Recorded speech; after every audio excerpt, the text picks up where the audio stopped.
రాష్ట్రంలో ప్రజలు కోరుకుంటున్న విధానంలో పాలన సాగిస్తున్నామని సమాచార శాఖ మంత్రి పొంగులేటి శ్రీనివాసరెడ్డి స్పష్టం చేశారు. ఇక హౌసింగ్ ఉద్యోగులు రూపొందించినటువంటి డైరీ క్యాలెండర్ను మంత్రి ఆవిష్కరించారు. ఇక బీఆర్ఎస్ పాలనను తీవ్రంగా ఎండగట్టారు. ఎన్నికల కోసం గత ప్రభుత్వం ఊహా చిత్రాలను చూపి మభ్యపెట్టిందని ఆరోపించారు.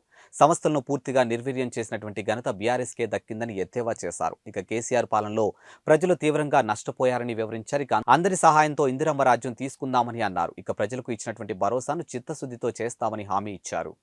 గడిచిన 10 సంవత్సరాలు కాలయాపన చేసిన గత ప్రభుత్వం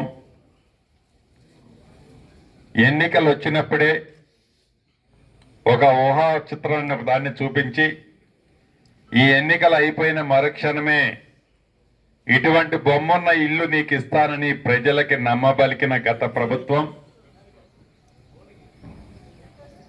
ప్రజలను ఎలా నమ్మబలికిందో ఆనాడు హౌసింగ్ సెక్టర్ అంటేనే, హౌసింగ్ డిపార్ట్మెంట్ అంటేనే రాష్ట్రంలో ఉమ్మడి ఆంధ్రప్రదేశ్లో ఒక బలమైన సెక్టర్ అది.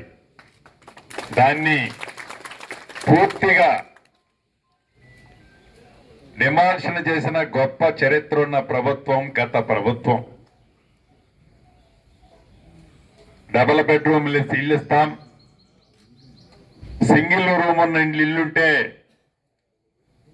నీ కోడలు నీ కొడుకు పెళ్ళైన తర్వాత నీ కోడలు వస్తే కొడుకు కోడలు ఏడబడుకుంటారా పెద్దక్క?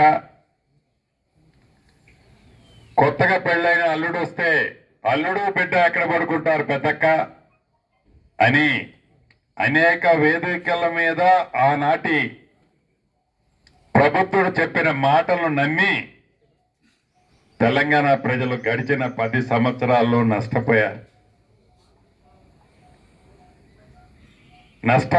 కాబట్టి ప్రజలతో పాటుగా అన్ని ఉద్యోగ సంఘాలు, అన్ని సెక్టార్ల ఉద్యోగస్తులతో పాటుగా హౌసింగ్ డిపార్ట్మెంట్ అయిన మీ అందరి సహకారంతో ఇందిరమ్మ రాజ్యాన్ని తెచ్చుకున్నాం.